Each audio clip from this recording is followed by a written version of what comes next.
Hi అండి, welcome to శ్రీస్ little kitchen.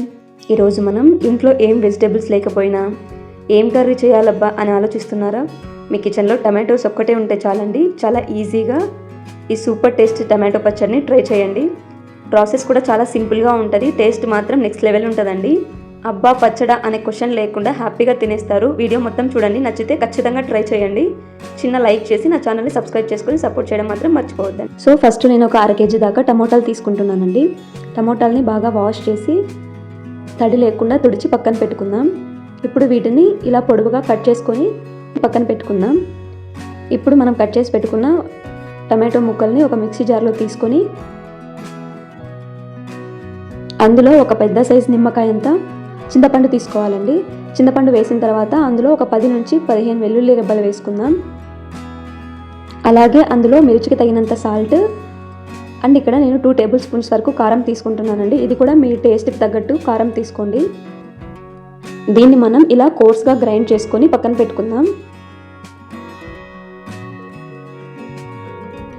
ఇప్పుడు stove మీద ఒక కడాయి పెట్టుకొని అందులో 3 to 4 టేబుల్ స్పూన్స్ వరకు ఆయిల్ వేసుకోవాలండి. ఆయిల్ కొద్దిగా వేడైన తర్వాత అందులో 1 టీ స్పూన్ జీలకర్ర, 1 టీ స్పూన్ ఆవాలు, అలాగే 1 టేబుల్ స్పూన్ శనగపప్పు, అలాగే 1 టీ స్పూన్ మినపప్పు వేసుకుందాం. అవి కొద్దిగా ఫ్రై చేసుకోవాలండి. అవి కొద్దిగా ఫ్రై అయిన తర్వాత అందులో ఒక 5 ఎండుమిర్చి ఇలా తుంపి వేసుకుందాం. తర్వాత ఇందులో కొద్దిగా కరివేపాకు వేసుకొని అది లైట్గా ఫ్రై అయిన తర్వాత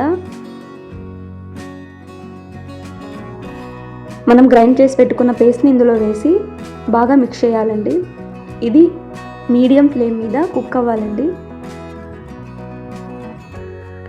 ఇలా బాగా మిక్స్ చేసుకొని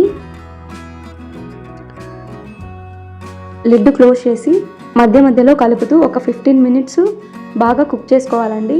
ఇలా మనకు బాగా దగ్గర పడి ఆయిల్ పైకి వస్తుందండి. అప్పుడు మనకి పచ్చడి రెడీ అయినట్టు. ఇలా బాగా కుక్ అవుతేనే మనకు 3-4 డేస్ వరకు బయట ఉన్నా కానీ ఏం పాడవకుండా ఉంటుంది. మీరు ఇన్ కేస్ ఫ్రిడ్జ్లో పెట్టుకుంటే ఈజీగా 7 to 8 డేస్ ఉంటుందండి. అంతేనండి, ఇలా దగ్గర పడిన తర్వాత ఒక బౌల్లోకి ట్రాన్స్ఫర్ చేసుకుంటే ఎంతో టేస్టీగా ఉండే మన టమాటో పచ్చడి రెడీ అయిపోతుందండి. చాలా సింపుల్గా చేసుకోవచ్చు, చాలా టేస్టీగా కూడా ఉంటుంది. ఒకసారి ఏం కర్రీ చేయాలో అని ఆలోచించినప్పుడు ఒకసారి ఇలా ట్రై చేయండి. వీడియో నచ్చితే ప్లీజ్ అండి లైక్ చేసి నా ఛానల్ని సబ్స్క్రైబ్ చేసుకోండి. Thank you.